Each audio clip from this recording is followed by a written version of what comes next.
Bapa di surga, dalam nama Tuhan Yesus Kristus, syukur dan terima kasih untuk kebesaran-Mu Tuhan, untuk kebaikan-Mu bagi kami sekalian yang sudah sempat menolong kami, memberikan kami perlindungan, memberikan kami jaminan keselamatan ya Tuhan, bahkan jaminan kehidupan sempurna, oleh sebab Engkau yang membimbing kami, memberi kami kekuatan untuk bisa setia, untuk bisa bertekun sampai Engkau datang kembali.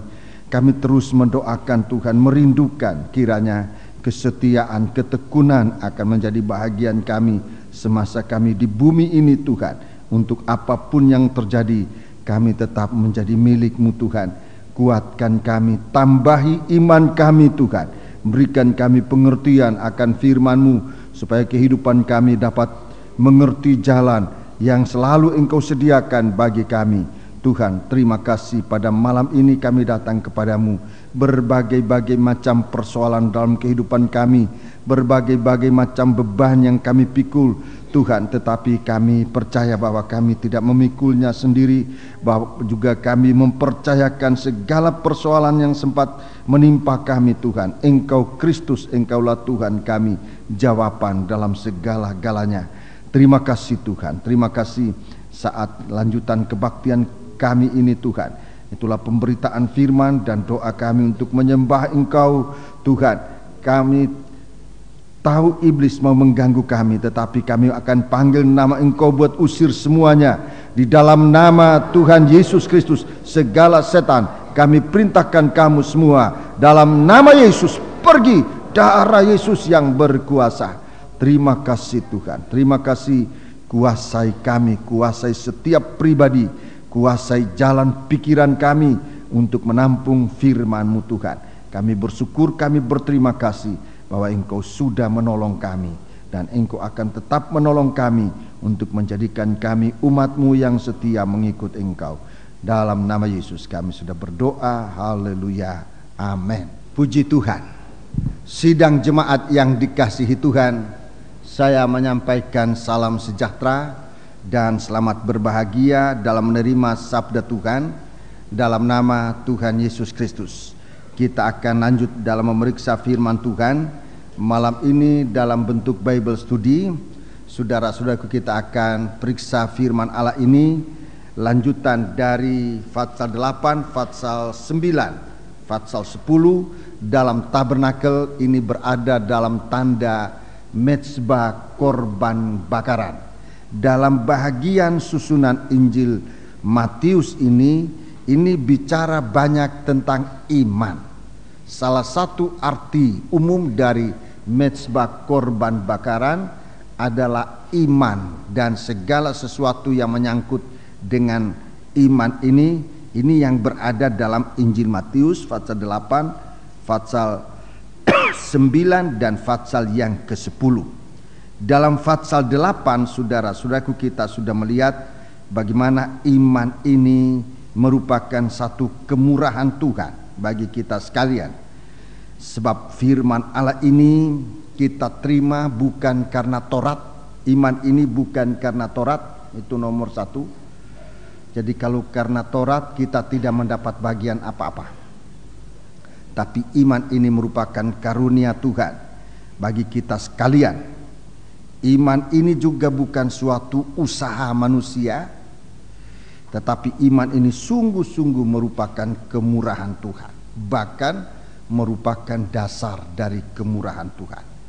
Jadi ini iman saudara-saudaraku, dan kalau kita menerima iman ini harus kita gunakan.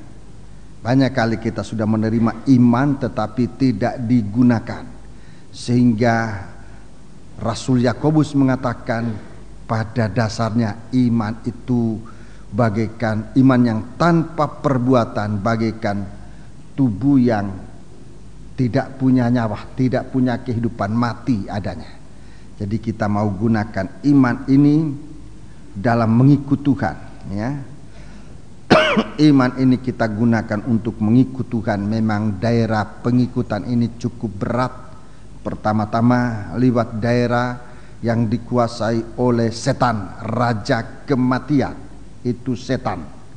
itu harus diliwati dan kita sudah liwati bersama Tuhan, saudara-saudaraku, dan mendapatkan kemenangan untuk kemudian pada daerah yang berikutnya, saudara-saudaraku, adalah liwat daerah yang dikuasai oleh daging yang banyak menipu, ya, daging yang lemah. Dari bagian hidup manusia, daginglah yang paling lemah, daginglah yang suka ditempati oleh setan.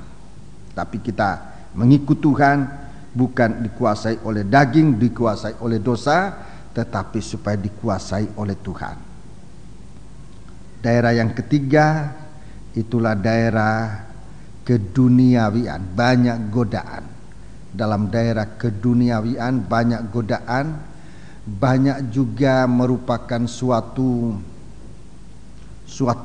jebakan-jebakan, banyak jebakan-jebakan yang bisa menjatuhkan, bisa menjerat dan mengikat, saudara-saudaraku.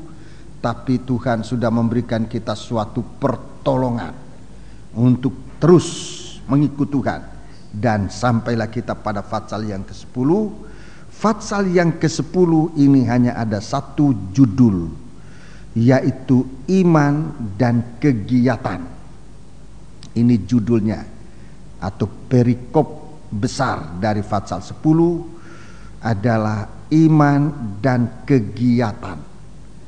Saudara-saudaraku, dan ini berjalan terus sampai hari ini, bahkan sampai Tuhan datang. Tuhan akan melihat, saudara-saudaraku, apakah ada iman dalam setiap anak-anak Tuhan. Mulai dari Israel sampai kita bangsa kafir ini, saudara-saudaraku. Iman dan kegiatan iman, aktivitas iman. Puji Tuhan. Jadi kita berada dalam daerah ini untuk kita benar-benar menjadi suatu kehidupan yang dikuasai oleh Tuhan. Mari kita membuka Fatsal 10. Kita membuka Fatsal 10 dari Injil Matius. Iman dan aktivitas atau kegiatan. Jadi jelas iman itu ada kegiatannya. Iman dan perbuatan iman.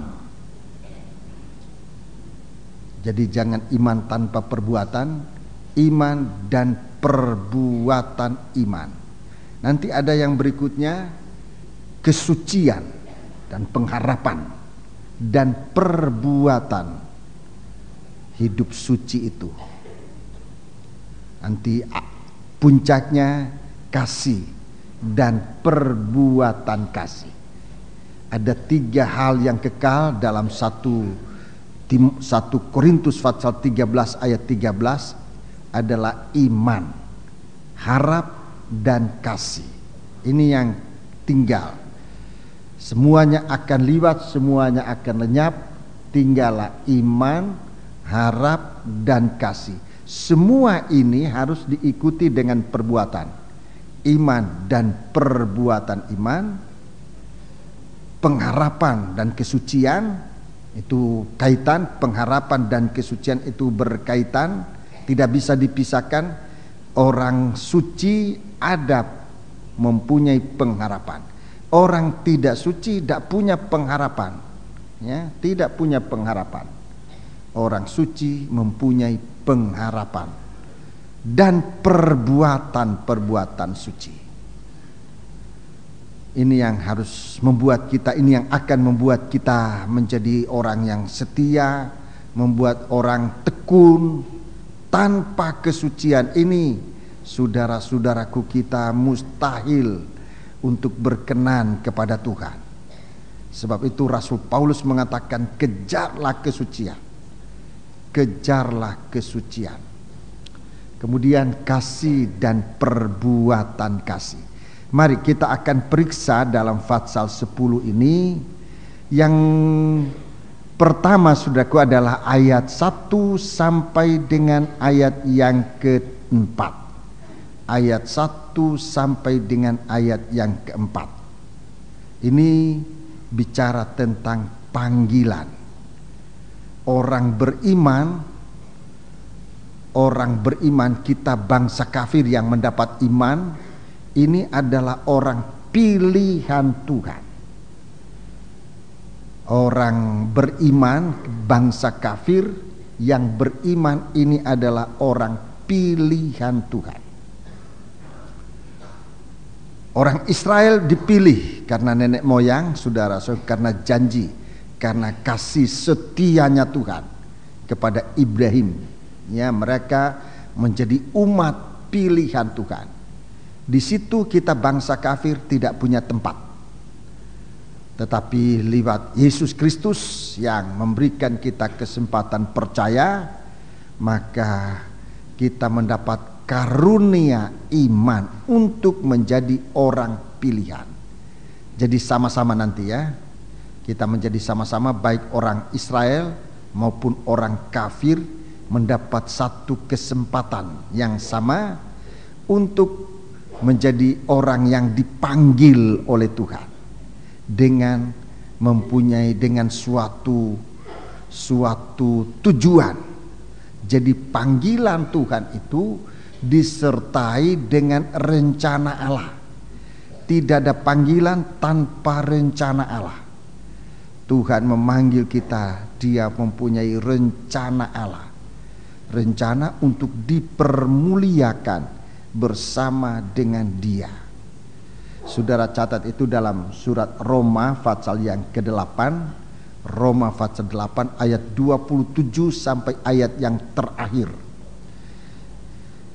Dalam kesempatan hari Minggu kalau tidak salah saya sudah bicara kepada kita sekalian, kita yang dipilih, kitalah juga yang dipanggil. Saya bicara ini menurut susunan dari program atau rencana Allah untuk umatnya. Saudara bisa baca di dalam bagian itu. Mari kita melihat lebih dahulu ayat 1 sampai dengan ayat 4. Ini panggilan Tuhan. Mari kita membaca ayat-ayat ini, ayat 1 sampai dengan ayat yang keempat. Yesus memanggil ke-12 muridnya dan memberi kuasa kepada mereka untuk mengusir roh-roh jahat. Iya. Dan untuk melenyapkan segala penyakit. Iya. Dan segala kelemahan. Segala penyakit dan segala kelemahan. Baca terus. Inilah nama ke-12 rasul itu. Iya. Pertama Simon yang disebut Petrus. Iya. Dan Andreas saudaranya, dan Yakobus anak Zebedeus, dan Yohanes saudaranya, Filipus, dan Bartolomeus, Thomas, dan Matius pemungut cukai, Yakobus anak Alfeus, dan Tadeus, Simon orang Selot, dan Yudas Iskariot yang mengkhianati Dia. Iya, jadi jelas panggilan Tuhan itu jelas, sangat jelas. Panggilan itu sangat jelas, dan panggilan Tuhan itu diarahkan kepada orang-orang yang dikehendakinya, ya. Tuhan memanggil kita, ya. Di dalam Injil Markus pasal 3, tolong baca ayat 13. Injil Markus pasal 3 mulai ayat 13. Kita lihat ada perbandingannya. Ayat 13. Kemudian naiklah Yesus ke atas bukit. Ia memanggil orang-orang yang dikehendakinya. Iya, memanggil orang-orang yang dikehendakinya. Dan ini tidak merupakan suatu panggilan umum, tapi kalau orang dikehendakinya ini mengandung suatu tujuan khusus. Orang yang dipanggil ini ada suatu kekhususannya. Jadi baiklah kita memanfaatkan kesempatan ini. Saudara-saudaraku istimewa, rekan-rekan hamba Tuhan, para lulusan sekolah Alkitab yang masih mulai praktik dalam pelayanan ini, mari kita mencari kehendak Tuhan dalam panggilan ini. Kita mencari kehendak Tuhan, hanya itu yang harus ada dalam kehidupan kita. Memang di dalam pasal yang ke-8 menyangkut iman ini kita melihat di situ ada berbagai-bagai macam kehendak. Tetapi bagi kita yang dipanggil Tuhan ini harus mengerti satu kehendak Tuhan. Ini suatu hal yang perlu kita tekuni untuk kita jelas apa kehendak Tuhan. Memanggil kita menjadi hambanya. Jangan salah. Sebab ada 4 kehendak, saudara-saudaraku, di sekitar kita. Nomor 1 kehendak sendiri. Itu nomor 1. Ada kehendak sendiri. Itu digambarkan bagaikan ahli Taurat, merasa pandai, merasa bisa seperti Musa juga dulu. Pertama dia dengan kehendaknya sendiri, dia tidak mengerti kehendak Tuhan, rencana Tuhan atas hidupnya, tapi dia merindu untuk menjadi pelepas. Dia dengan mengemukakan kehendaknya, dia mencoba untuk melepaskan orang Israel, tetapi kenyataannya bukan menjadi pelepas, tapi menjadi seorang pembunuh. Dia harus lepaskan kehendak diri sendiri. Jadi kalau kita mau sampai kepada panggilan yang benar, saudara-saudaraku, kalau kita mau sampai pada panggilan yang benar, nomor 1 coba periksa kehendak diri sendiri ini. Ini memang perlu ada kehendak diri sendiri, tetapi harus ditaruh di dalam kehendak Tuhan. Jangan itu yang menonjol. Seperti Musa itu memang ada kehendaknya, tetapi kalau kehendaknya itu berada di luar rencana Allah, akan menjadi lain. Nah, banyak anak-anak Tuhan yang punya potensi untuk menjadi seorang apa saja, oleh karena dia punya kebisaan. Ada yang bisa menyanyi, ada bisa bermain musik dan sebagainya, punya kebisaan, tetapi dia tidak menaruh kehidupannya, kehendaknya itu dalam tangan Tuhan, sehingga jadinya lain. Dan nomor 1 kehendak diri ini harus diperangi, saudara-saudaraku, supaya kehendak Tuhan yang terbuka bagi kita untuk kita menempatkan diri kita, menempatkan kehendak kita di dalam kehendak Tuhan. Nomor 2, kehendak orang lain. Nah, ini ada kehendak orang lain. Ada kehendak orang lain. Kita bagaikan terpojok untuk melakukan sesuatu untuk kepentingan orang lain. Ini juga harus diwaspadai. Yang ketiga, kehendak Tuhan. Ini yang ketiga, kehendak Tuhan. Ini harus kita miliki, kehendak Tuhan. Mengapa? Sebab di balik itu nanti ada suatu kehendak yang sudah menanti. Pelayanan kita adalah kehendak setan. Ini yang keempat. Jadi ada 4 macam kehendak ini di dalam susunan Injil Matius pasal 8 ya. Ada 4 macam kehendak itu. Mulai kehendak pribadi, diri sendiri, kemudian kehendak orang lain, kemudian kehendak Tuhan Yesus, kemudian kehendak dari setan. 3 kehendak jangan kita miliki, tapi hanya kehendak Tuhan. Kalau kita sampai pada kehendak Tuhan, kita tahu rencana Allah dalam panggilannya. Tolong baca Roma 8 tentang rencana Allah. Roma 8 ayat 27. Roma 8 ayat 27. Dan Allah yang menyelidiki hati nurani, mengetahui maksud roh itu, yaitu bahwa ia sesuai dengan kehendak Allah. Ya, sesuai dengan kehendak Allah. Berdoa untuk orang-orang kudus. Terus kita tahu sekarang bahwa Allah turut bekerja dalam segala sesuatu untuk mendatangkan kebaikan bagi mereka yang mengasihi Dia, yaitu bagi mereka yang terpanggil. Iya, mereka yang terpanggil, mereka yang dipanggil sesuai dengan rencana Allah. Iya, jadi panggilan itu sesuai rencana Allah. Sesuai rencana Allah. Nanti rencana Allah ini nanti sampai mendetail, ya, sampai mendetail. Kalau kita menekuni panggilan kita, sampai saatnya nanti kita melihat rencana Allah dalam kehidupan kita begitu mendetail. Dan kalau kita mengerti itu, Tuhan akan memakai kehidupan kita untuk memuliakan nama Dia. Tapi pertama-tama kita coba baca ayat yang ke-13 tadi, Injil Markus pasal 13 pasal 3 ayat 13. Ayat 13. Kemudian naiklah Yesus ke atas bukit. Ya. Ia memanggil orang-orang yang dikehendakinya, dan mereka pun datang kepadanya. Iya, mereka pun datang.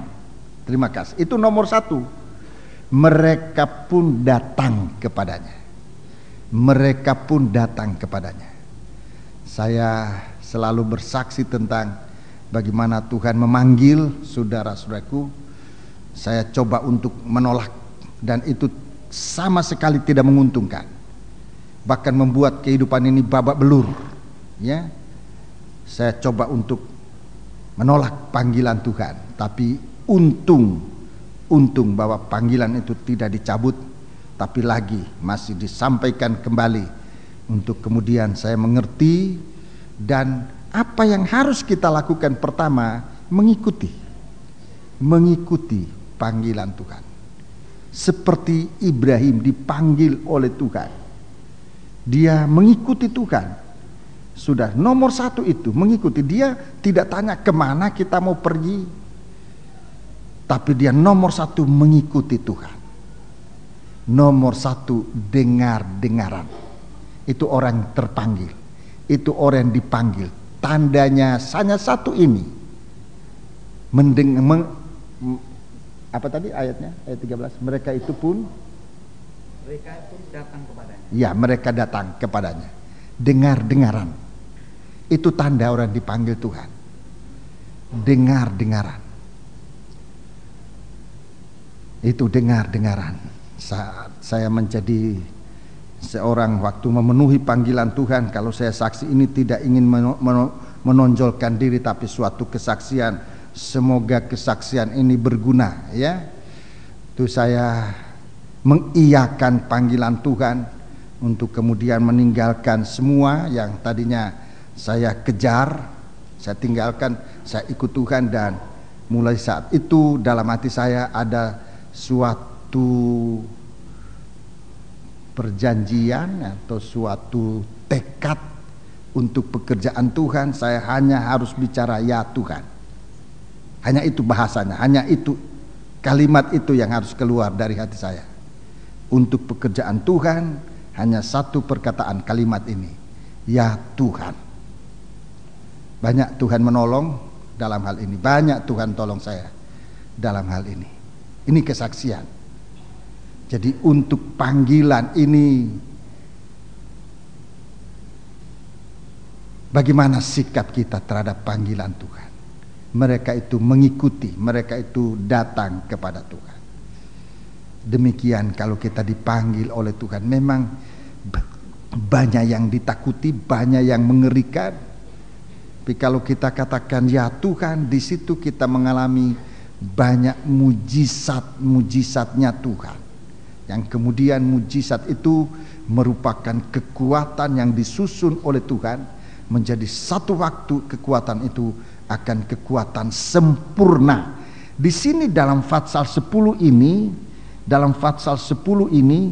kalau kita membaca, saudaraku, sebetulnya panggilan Tuhan itu sudah mulai dari awal-awal, ya, dari Fatsal-Fatsal berikutnya, Fatsal-Fatsal sebelumnya, murid-murid ini sudah mengikut Tuhan.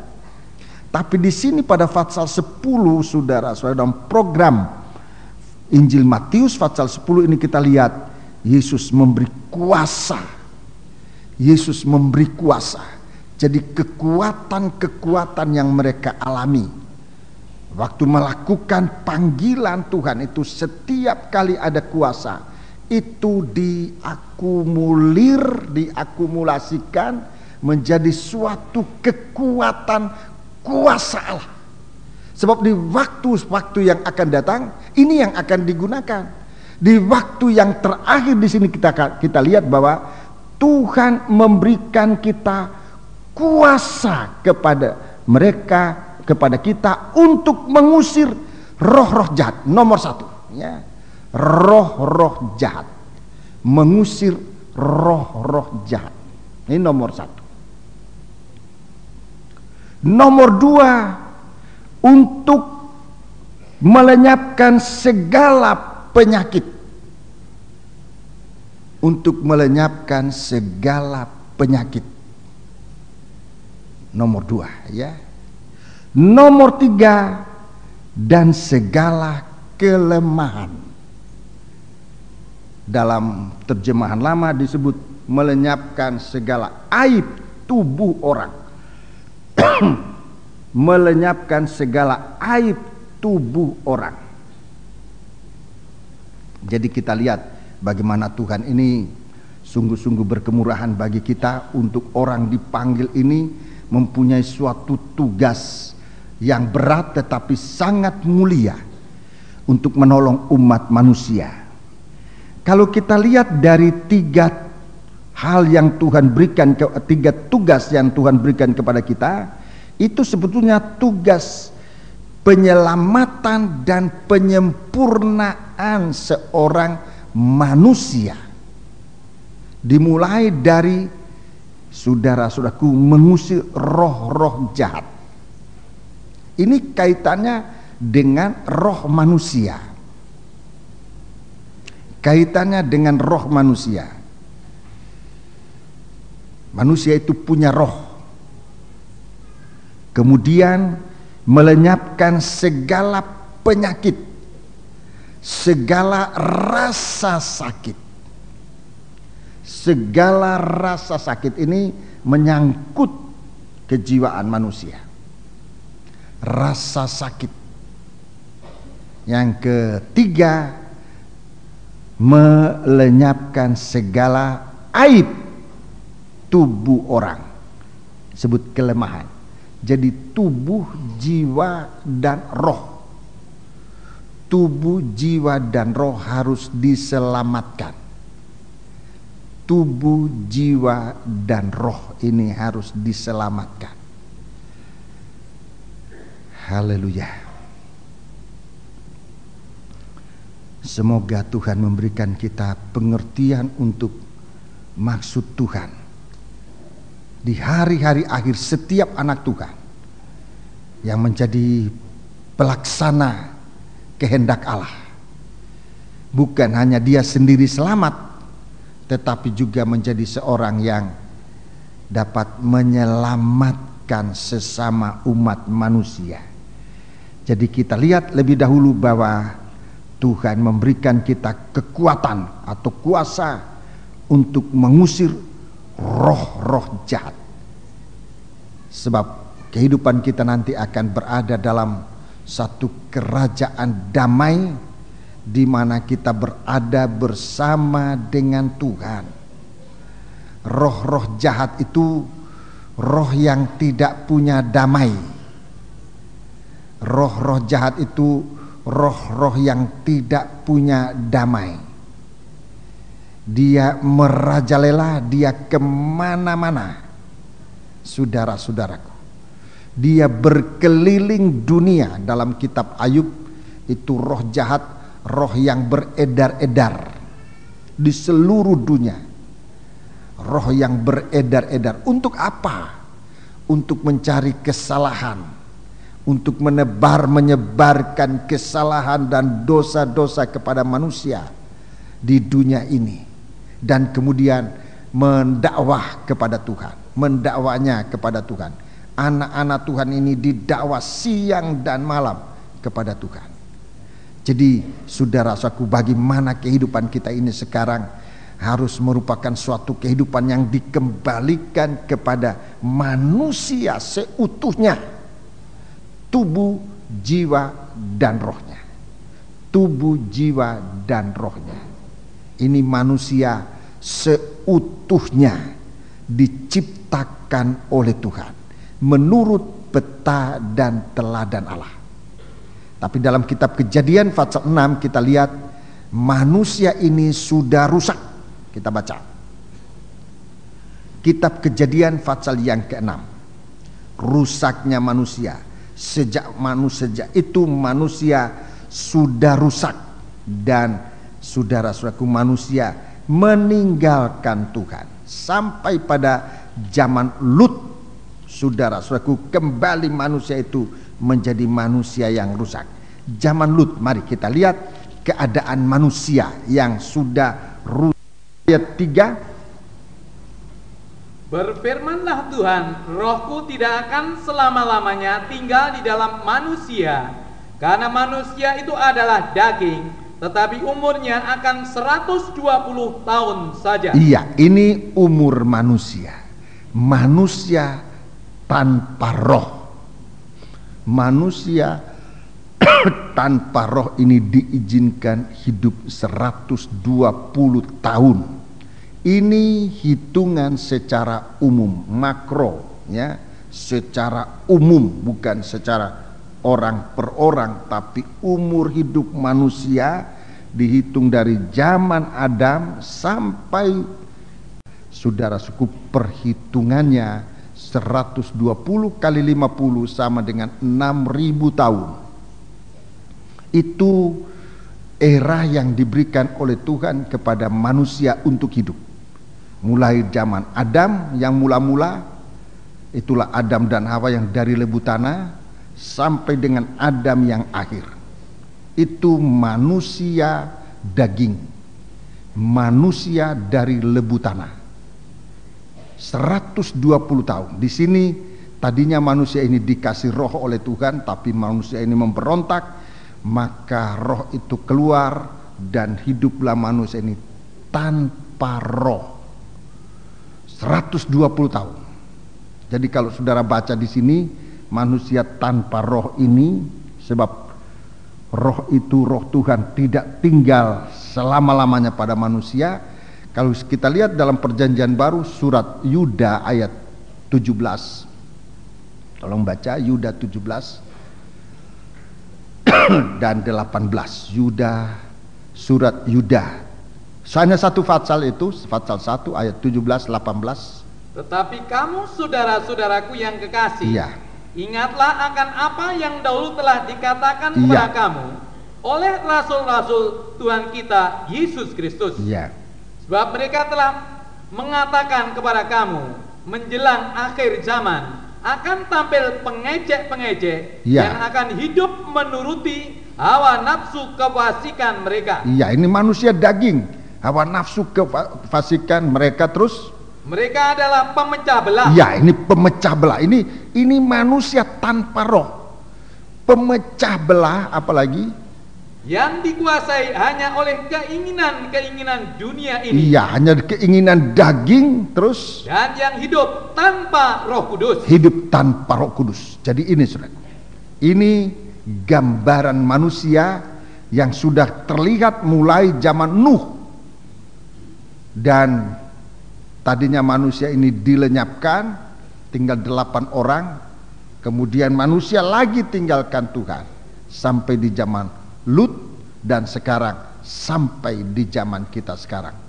Jadi ini suatu gambaran manusia di dalam 120 tahun Alkitab ini, yang tidak ada seorang pun yang mengetahui kapan berakhirnya, saudara-saudaraku. Tetapi Tuhan sudah berikan ada batas waktu hidup manusia daging ini, tidak akan seterusnya. Jadi ciri pertama diperiksa oleh Tuhan, rohnya sudah tidak ada. Bahkan saudara-saudaraku, kita melihat dalam ayat yang kelima, Kejadian 6 ayat yang kelima, Kejadian 6 ayat yang kelima, kita lihat kalau manusia itu tanpa roh, manusia itu tanpa roh, kita lihat keinginannya, pikirannya. Mari ayat yang kelima. Ketika dilihat Tuhan bahwa kejahatan manusia besar di bumi, dan bahwa segala kecenderungan hatinya, ya, kecenderungan hatinya, angan-angan, pikiran, keinginan hatinya selalu membuahkan kejahatan semata-mata. Iya, selalu membuahkan kejahatan. Inilah manusia tanpa roh. Pemikirannya kepada perkara-perkara yang jahat semata-mata. Ini, jadi manusia itu sudah, ini gambaran manusia yang rusak ini. Manusia tanpa roh itu manusia yang pikirannya, kecenderungan hatinya hanya memikirkan yang jahat-jahat melulu. Ya, yang jahat melulu. Mari kita membaca ayat yang ayat yang ke-11. Adapun bumi itu telah rusak di hadapan Allah dan penuh dengan kekerasan. Ya, ini perbuatannya. Ini perbuatannya penuh dengan kekerasan. Jadi kita lihat model gambaran manusia yang sudah meninggalkan Tuhan ini. Manusia yang sudah tidak ada hubungan dengan Tuhan, sudah hidup tanpa roh. Saudara-saudaraku, dan pada akhir zaman bukan tanpa roh lagi, tapi roh setan sudah masuk.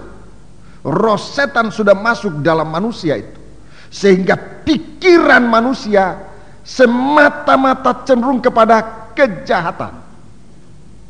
Kemudian perbuatannya hidup dengan kekerasan.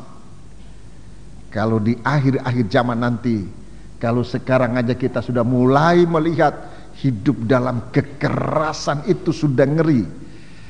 Dalam doa seringkali saya memandangnya bagaimana hari besok, bagaimana hari-hari ke depan ini.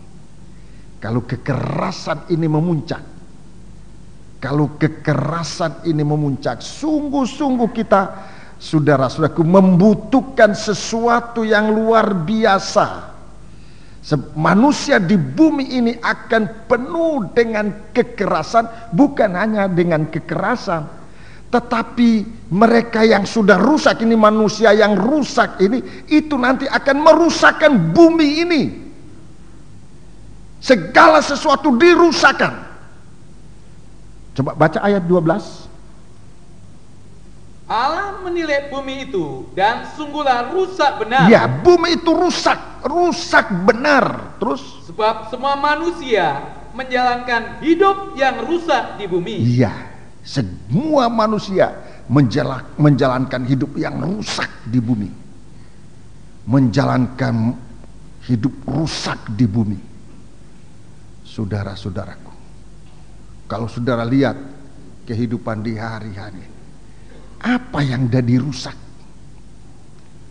Kita merusak tatanan yang ada di bumi ini. Aturan-aturan dirusak. Mulai dari kehidupan sehari-hari. Dan banyak kali tanpa sadar kita juga ikut-ikut merusak. Saya setiap kali lewat di jalan, saya lihat itu ada garis-garis putih, ya, di jalan itu ada garis-garis putih. Sini berapa jalur itu. Malam ini di cat putih lagi. Coba besok lusa lihat, sudah hampir tidak kelihatan putihnya itu, sudah mulai. Kenapa? Sebab diinjak-injak. Harusnya garis itu tidak diinjak. Kita harus berada di jalur yang sudah disediakan. Kalau itu kita ikuti, rasanya tabrakan-tabrakan itu akan terhindar. Tapi ya karena kita tidak ikuti, wah seenaknya kita ikut di atas, malah di atas garis kita ikuti, harusnya di luar garis. Dan itu kita tidak merasa salah. Biasa, sebab kita ikut-ikutan. Dengan manusia yang rusak, kita juga ikut jadi rusak tanpa kita sadari. Sekarang Tuhan ingatkan kita di hari-hari ini, supaya kita lepas dari roh-roh semacam itu. Itu mulai dari yang kecil-kecil, garis di jalan. Kalau kita lihat, wah betapa semrawutnya lalu lintas kita. Sudah ada aturannya. Ada tempat menyeberang. Sudah jelas tempat menyeberang. Ada orang menyeberang, kita lewati saja. Bahkan ada lampu merah, kita lewati saja tanpa kita merasa kita berbuat dosa. Manusia rusak, itu akan merusakkan bumi ini, saudara-saudara. Tapi nanti bersama-sama manusia rusak dan bumi yang rusak ini akan dibinasakan bersama-sama.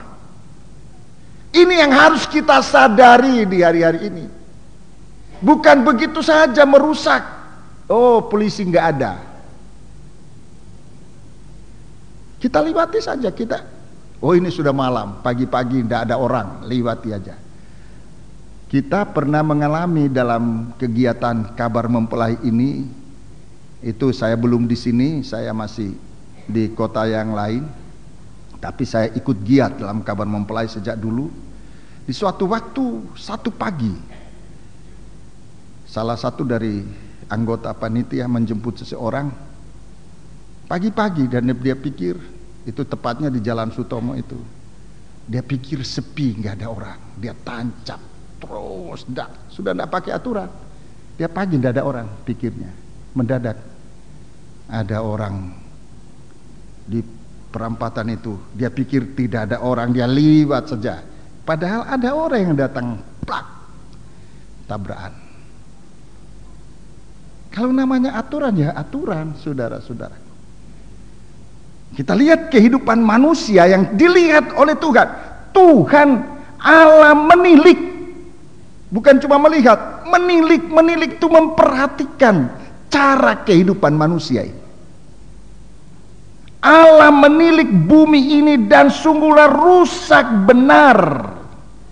Manusia ini, bumi ini rusak benar, sebab semua manusia itu, semua manusia, tidak ada yang terkecuali, semua manusia sudah menjalankan hidup yang rusak di bumi. Dan kalau kita ini sekarang masih dilindungi oleh Tuhan, kita masuk dalam orang yang mendapat kasih karunia Tuhan. Dalam ayat 8, tolong baca ayat yang ke-8. Ayat yang ke-8. Tetapi Nuh mendapat kasih karunia di mata Tuhan. Iya, jadi ini harusnya begitu kita berada di dunia ini. Di saat manusia semuanya rusak, kebanyakan manusia semuanya rusak, tinggal hanya 8 orang. Nuh mendapat kasih karunia Tuhan. Nuh mendapat kasih karunia Tuhan. Harusnya demikian kita berada di tengah-tengah dunia ini. Harusnya begitu kita berada di tengah-tengah dunia ini. Mendapat kasih karunia Tuhan. Mendapat iman, itu kasih karunia Tuhan. Itu iman yang harus dipraktikkan dalam kehidupan kita. Menjadi orang beriman yang mempraktikkan iman itu. Itu seperti Nuh. Untuk bisa berada. Ada satu waktu saudara-saudaraku di mana benar-benar Tuhan sudah bersabda dalam ayat 13, dengarkan. Kalau kita mempertahankan kasih karunia Tuhan, mulai dengan iman ini, saat perintah Tuhan, ayat 13. Berfirmanlah Allah kepada Nuh, iya, Aku telah memutuskan untuk mengakhiri hidup segala makhluk. Terus, sebab bumi telah penuh dengan kekerasan oleh mereka. Jadi aku akan memusnahkan mereka bersama-sama dengan bumi. Memusnahkan mereka bersama-sama dengan bumi. Manusia yang merusak, bumi yang sudah rusak, kedua-duanya akan dibinasakan. Jadi kita lihat programnya Tuhan ini. Kalau Tuhan memanggil kita bukan untuk dirusakkan. Kalau Tuhan memanggil kita, kalau tadinya kita manusia yang rusak, ikut bersama manusia yang rusak, tetapi mendapat kesempatan dipanggil oleh Tuhan. Sebab Tuhan mempunyai kehendak, Tuhan mempunyai rencana dalam kehidupan kita. Coba mari di hari-hari ini doa kita, apa yang harus kita doakan? Supaya Tuhan tunjukkan kehendaknya dalam panggilan kita. Terlalu banyak kita mengikut Tuhan, tetapi tidak mengerti rencana Allah dalam kehidupan kita. Apa panggilan Tuhan dalam kehidupan kita? Mengapa kita tidak mengerti? Kita tidak mau tekuni itu. menjadi orang Kristen asal saja menjadi orang Kristen. Tetapi sesungguhnya kita menjadi Kristen ini, apa rencana Allah dalam kehidupan kita? Seringkali kita tidak pikirkan. Kenapa jadi Kristen? Ya, supaya banyak kali tidak muncul rencana Allah. Yang muncul adalah keinginan kita, kehendak kita, itu yang muncul dalam pengikutan kita kepada Tuhan. Tidak muncul kehendak Allah. Yang muncul kehidupan kita, ya. Muncul kehendak kita, hendak jadi apa saja. Banyak kali menyangkut kepentingan daging ini, ya. Tidak kita mulai dari dasarnya, bahwa roh-roh jahat yang sempat merasuk manusia ini harus disingkirkan dari kehidupan kita sekalian. Roh-roh jahat yang mengganggu, yang membuat kehidupan ini sangat menderita, itu harus disingkirkan dari kehidupan kita untuk menjadi suatu kehidupan yang bisa ditampilkan oleh Tuhan, melakukan suatu perkara yang besar. Saudara-saudaraku, kita mengikut Tuhan banyak kali untuk supaya kehidupan kita justru buat memuaskan daging, dengan mempunyai ini dan itu, dan mencapai ini dan itu, dan sesudah itu kita puas lalu lupa Tuhan. Berapa banyak anak-anak Tuhan yang mengejar ini, ya dia dapat kekayaan, sesudah kaya dia lupa Tuhan, bahkan lain kali dia memberontak terhadap Tuhan.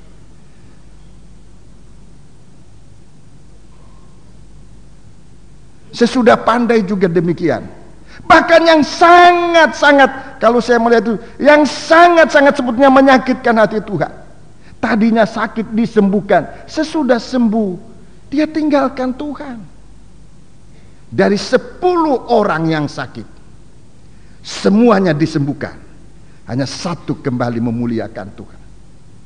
Dan Tuhan mengeluh pada waktu itu, bukankah 10 orang disembuhkan, tapi mana yang 9 orang? Puas dengan apa yang dia terima dari Tuhan, tetapi dia tidak menemukan apa yang menjadi kehendak Tuhan di dalam kehidupannya. Hanya satu, seorang Samaria kembali sujud memuliakan Tuhan, sujud dan menyembah Tuhan. Ini yang dicari oleh Tuhan. Orang inilah modelnya nanti, orang-orang yang akan diutus oleh Tuhan menjelang hari-hari akhir zaman. Orang yang sempat mengalami suatu kehidupan yang dibaharui oleh Tuhan, hidup dalam iman. Saudara-saudaraku, banyak kali kita menjadi orang Kristen bukan hidup dalam iman. Kita mencari yang kita cari berkat, bukannya salah, Tuhan memang memberkati.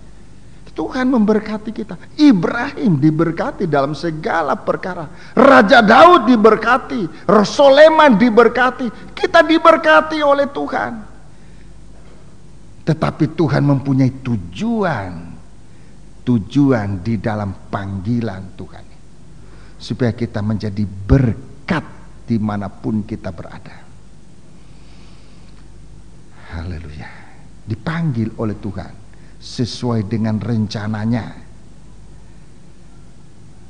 Puji Tuhan. Jadi kita lihat sudah ke bawah, kalau manusia sudah rusak semacam itu, segala pikirannya juga rusak, segala perbuatannya juga rusak.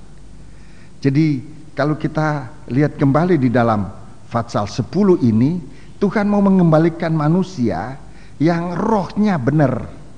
Rohnya adalah roh Tuhan, bukan roh setan. Pemikiran yang sehat, bukan yang sakit-sakitan pemikirannya, tapi pikiran sehat, berpikir jernih, ya. Kemudian perbuatannya bukan perbuatan dengan aib, mendatangkan aib tubuh orang, disebutkan aibnya dalam terjemahan lama. Perbuatannya bukan perbuatan aib, tapi perbuatan untuk memuliakan Tuhan.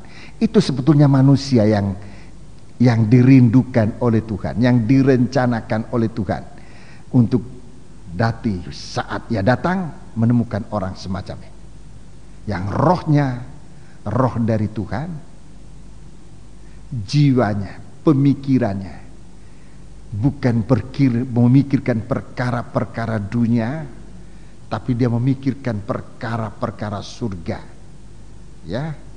Dan perbuatan yang bukan membawa aib, tetapi perbuatan yang mulia. Jadi ini yang dipanggil oleh Tuhan. Orang-orang inilah yang dipanggil oleh Tuhan.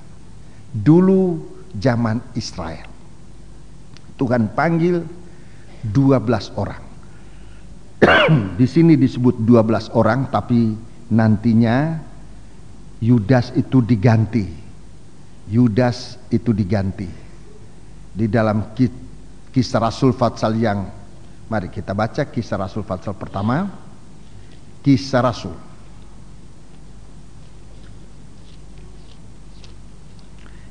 Rasul jadi diganti, ya. Kisah Rasul Fatsal yang pertama,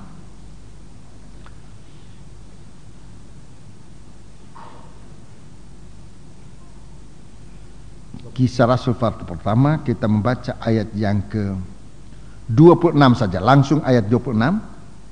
Lalu mereka membuang undi bagi kedua orang itu, dan yang kena undi adalah Matias, dan dengan demikian ia ditambahkan kepada bilangan ke-11 rasul itu. Iya, jadi akhirnya menjadi 12 rasul. Inilah orang yang diutus oleh Tuhan. Inilah orang yang dipanggil oleh Tuhan untuk diutus. Itu zaman Israel. Itu zaman Israel. Kita baca dalam Fatsal 10 itu ada 12 orang, tapi satu orang yang mengkhianat.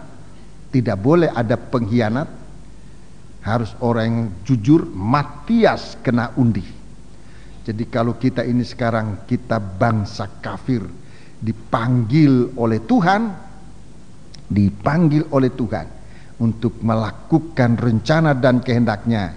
Sebenarnya kita bagaikan seorang yang kena undi untuk melakukan pekerjaan yang besar ini. Tetapi lagi saya ulangi, Tuhan mau betulkan kita. Tuhan mau betulkan kita, mulai dari roh kita itu nomor 1. Kita harus dapat menyingkirkan segala roh-roh yang tadinya menguasai kita. Ini doa kita, ini puncak doa kita ini, ya. Untuk menyingkirkan segala roh-roh yang jahat, supaya pikiran kita tidak cenderung kepada perbuatan jahat, tapi pikiran kita memikirkan perkara-perkara rohani. Orang yang memikirkan, berpikir pikiran perkara-perkara rohani. Kolose Fatsal 3 ayat 1 dan 2. Kolose Fatsal 3 ayat 1 dan 2. Karena itu kalau kamu dibangkitkan bersama dengan Kristus. Iya, dibangkitkan itu artinya menerima kembali kehidupan. Itu dibangkitkan. Tadinya mati, dibangkitkan, menerima kehidupan. Kehidupan yang baru, ya, kehidupan dalam roh Tuhan. Kalau kamu dibangkitkan bersama dengan Yesus, carilah perkara yang di atas. Iya, cari perkara yang di atas, di mana Kristus ada, iya, duduk di sebelah kanan Allah. Iya. Pikirkanlah perkara yang di atas. Pikirkan, jadi pikiran, kecenderungan hati kita, keinginan kita pada perkara-perkara yang di atas, bukan yang di bumi. Ya, bukan yang di bumi. Terima kasih. Jadi sayang sekali kalau kita hamba-hamba Tuhan, kecenderungan hati kita justru pada perkara-perkara di bumi, dan itu yang diributkan. Kita perlu sekarang kembali kepada Tuhan. Perlu kembali kepada Tuhan untuk berpikir. pikiran yang dari Allah. Saudara-saudaraku, supaya kita kembali kepada Tuhan dengan jalan yang dari Tuhan. Pikiran kita ini mau dikuasai oleh Tuhan, bukan pikiran-pikiran yang tidak benar, tapi biarlah kehidupan kita menjadi satu kehidupan yang berpikir, dan kemudian perbuatan-perbuatan yang kita lakukan bukan perbuatan yang mendatangkan aib, baik buat kita sendiri maupun bagi umat Tuhan. Puji Tuhan. Kita kembali memeriksa dalam Fatsal 10 ini. Jadi Fatsal 10 ini Tuhan menyeleksi, memilih untuk mengutus orang-orang pilihan ini, dipanggil untuk diutus. Dan sekali lagi, panggilan ini itu kita rasakan sendiri. Beberapa nama-nama ini dalam Alkitab saya tidak sempat pada malam ini dulu untuk menunjuk, nanti terlalu menyimpang ke sana. Bagaimana Tuhan memanggil mereka secara pribadi, ya. Nah, memang panggilan itu kalau yang saya alami itu kita dengar sendiri. Orang lain tidak dengar, yang dengar sendiri. Waktu saya dipanggil oleh Tuhan, panggilan itu jelas di dalam saya. Saya bersama teman-teman kos waktu itu, saudara-saudaraku, mereka tidak tahu panggilan saya. Saya tahu, dan saya pada waktu itu mulai merindukan membaca Alkitab. Itu saya ingat betul, waktu saya dipanggil itu mulai merindukan membaca Alkitab terus menerus. Seperti yang saya dengar itu panggilan di hati saya. Orang lain tidak dengar. Orang lain melihat sesuatu perubahan dalam kehidupan, tapi yang mendengar panggilan saya. Cuma sayangnya pada waktu itu, saudara-saudaraku, bahwa saya menunda untuk segera terjun. Saya masih menggunakan 7 tahun, ya, 7 tahun untuk tidak lekas melakukan panggilan itu. Tetapi oleh kemurahan Tuhan, lagi oleh kemurahan Tuhan, Tuhan masih tetap mempertahankan panggilannya untuk kemudian lagi Dia nyatakan, dan panggilan itu saya ikuti, dan oleh kemurahan Tuhan sampai hari ini. Saya mohon bantuan doa dari saudara-saudara sekalian. Saya dipanggil oleh Tuhan.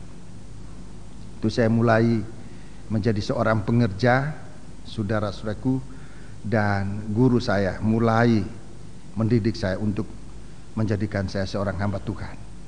Beberapa nasihat-nasihat yang juga khusus, ya, disampaikan kepada kami bersama, tapi bagi saya menerima itu bagaikan suatu nasihat khusus untuk saya, saudara-saudaraku. Dan nasihat yang terakhir untuk menjadi seorang gembala itu saya terima di Medan dari guru ini, yang dia katakan untuk menyampaikan firman Tuhan dalam sistem penggembalaan. Saya menjadi yakin pada waktu itu, ya. Saya tidak tahu bahwa itulah nasihat terakhir di mana kami berbicara bersama. Kemudian 1 atau tidak sampai 2 bulan kemudian, guru kami dipanggil Tuhan pulang. Saya ditempatkan di sini untuk menjadi seorang hamba Tuhan. Di pesan yang terakhir, sampaikan firman Tuhan, sistem pembangunan rumah Allah, suatu firman penggembalaan yang berkesinambungan. Waktu saya ditahbiskan di sini, firman itu disampaikan oleh hamba Tuhan yang lain, bahwa saya dipercayakan untuk melanjutkan rencana pembangunan rumah Allah. Saudara-saudaraku, firman itu juga disampaikan oleh Bapak Van Hessel kepada Om Toteis. Om Toteis menyampaikan firman itu juga kepadaku, dan itu yang saya praktekkan sampai hari ini. Itu panggilan, itu panggilan, dan kita tidak usah ragu-ragu kalau kita dipanggil oleh Tuhan. Dan kita mendengar, kita melihat secara pribadi. Waktu Elisa dipanggil, Dia membajak bersama-sama dengan orang lain. Tetapi panggilan itu jelas kepada Elisa, dan Elisa meninggalkan segala-galanya. Dia ikut Elia untuk kemudian diangkat. Dia menjadi seorang yang meneruskan pekerjaan dari Nabi Elia. Jadi demikian panggilan ini, saudara-saudaraku, jelas. Kalau kita mau sungguh-sungguh bahwa Tuhan menyatakan panggilannya kepada kita pribadi. Dulu zaman perjanjian baru, zaman gereja hujan awal, 12 semuanya orang Israel. Semuanya orang Israel. Jadi 12 orang ini semuanya orang Israel. Sebab memang panggilan Tuhan pertama ini untuk mengumpulkan bangsa Israel. Ini panggilan Tuhan pertama. 12 rasul. 12 rasul ini, dan mereka mengerjakan pekerjaan besar. Pada hari Minggu saya sudah sempat menyampaikan secara keseluruhan 12 keadaan besar. Saudara masih belum bisa menerima dengan sebaik-baiknya sebab saya berikan secara cepat, dan memang saya akan nanti tuliskan untuk kemudian saudara bisa ikut urutannya yang baik. Saudara-saudaraku, 12 orang ini dipakai oleh Tuhan untuk mengumpulkan orang-orang Israel yang sudah tersebar di mana-mana, di seluruh dunia ini, dan sempat mengadakan suatu kegerakan yang besar. Injil Matius pasal yang ke-15. Injil Matius pasal yang ke-15 ayat yang ke-24. Jawab Yesus, "Aku diutus hanya kepada domba-domba yang hilang dari umat Israel." Iya, dari umat Israel. Aku diutus oleh Tuhan hanya.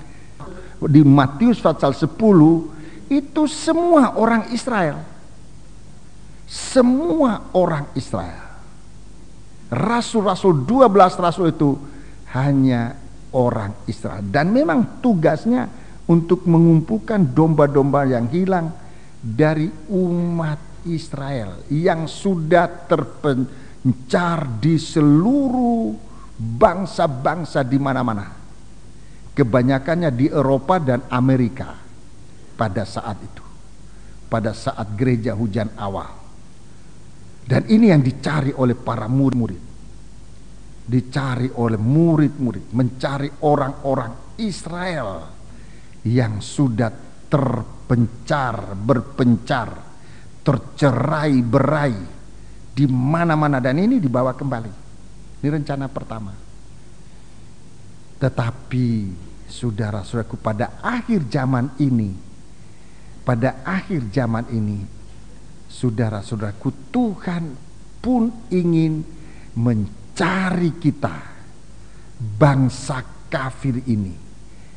Kita bangsa kafir ini masuk dalam program Tuhan untuk dikumpulkan menjadi umat Tuhan. Kisah Rasul pasal 22. Kisah Rasul pasal 22. Kisah Rasul pasal 22. Kisah Rasul pasal yang ke-22. Haleluya. Kisah Rasul pasal 22. Ayat 21. Ayat 2. Tetapi kata Tuhan kepadaku, "Pergilah, sebab aku akan mengutus engkau jauh dari sini kepada bangsa-bangsa lain." Iya, ini saudara-saudaraku, panggilan dari Rasul Paulus. Panggilan dari Rasul Paulus. Jadi Paulus ini juga sempat diutus oleh Tuhan. Dia juga orang Israel. Dia keturunan Benyamin. Tapi dia dipanggil oleh Tuhan juga untuk dan disiapkan untuk bangsa kafir. Sehingga bangsa kafir ini diikut sertakan dalam program pembangunan tubuh Kristus masuk di dalam kerajaan Allah, ya. Jadi sebelum dia dipilih, sebelum dia diutus oleh Tuhan, memang dia mengalami suatu panggilan, ya, suatu panggilan. Lebih baik kita baca seluruh bagian ini supaya kita melihat bagaimana proses panggilan untuk kita juga bangsa kafir ini. Coba, tolong pasal 22 ini kita baca kembali. Pasal 22 ini kita membaca mulai ayat yang ke-6.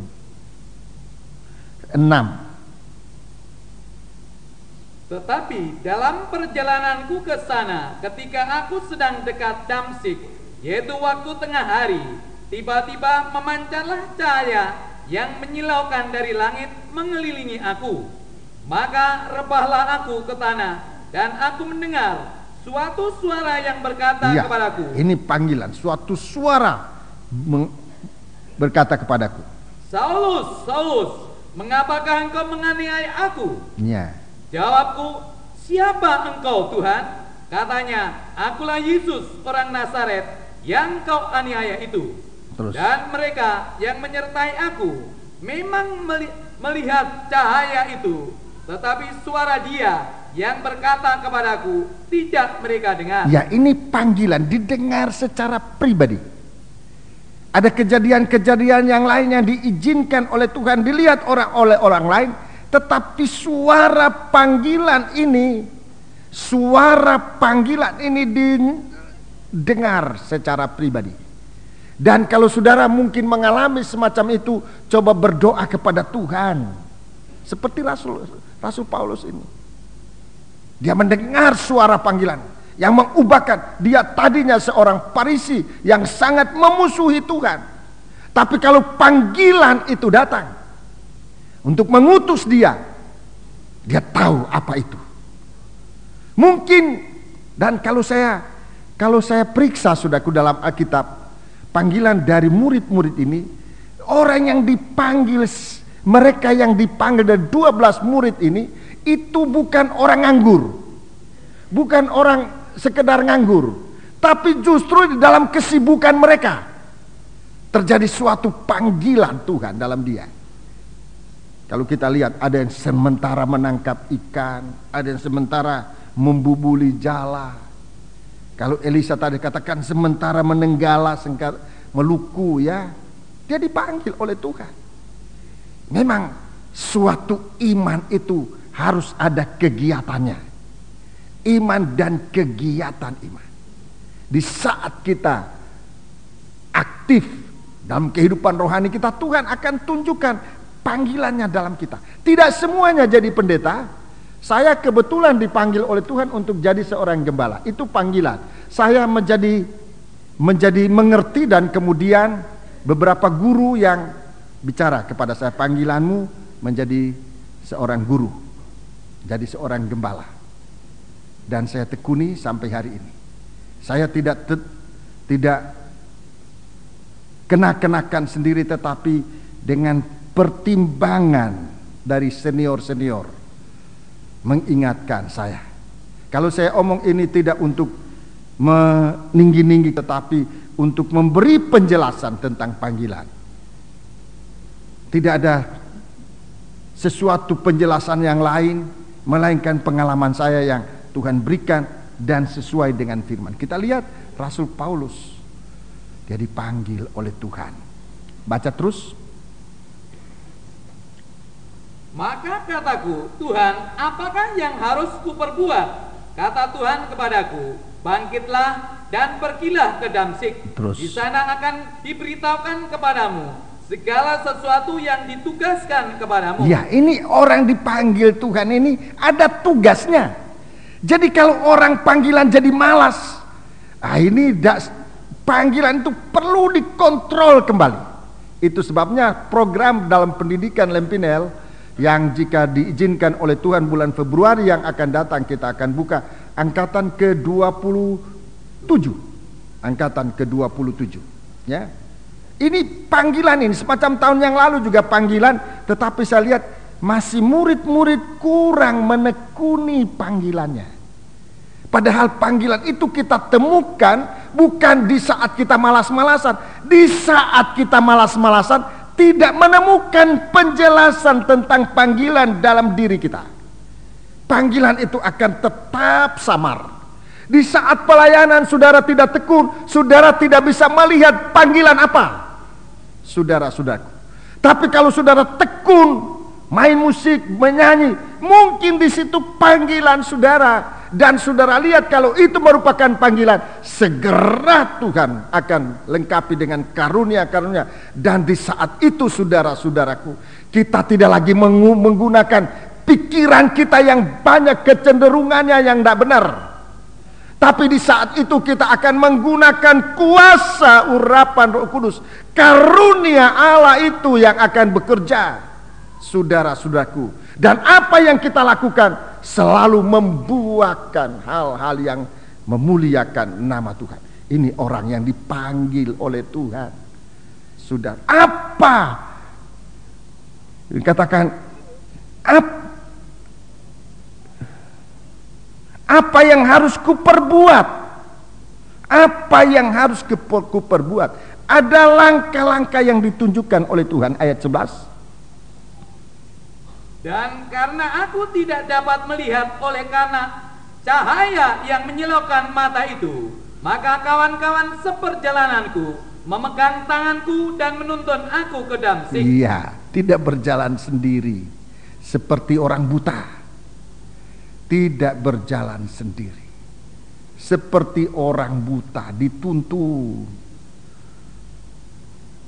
Saudara-saudaraku, menjadi seorang siswa, nanti saudara-saudara yang merasa ada panggilannya menjadi seorang siswa, lain kali kita merasa seperti itu, kita menjadi sangat bodoh. Kita tidak berjalan menurut pandangan kita sendiri, tapi dituntun. Ada guru-guru, ada pembina-pembina untuk menuntun kita. Kalau kita mau, puji Tuhan.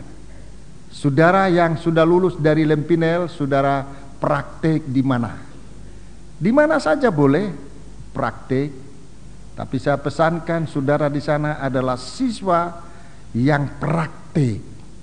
Dituntun, di sana ada gembala-gembala menuntun saudara. Kemana? Dan saya lihat kalau pengerja yang sukar dituntun, ngawur, banyak yang ngawur. Dia tidak menemukan panggilan sasaran. Dia dituntun begini, mau ke sana, mau ke sini. Padahal dituntun, harus dituntun.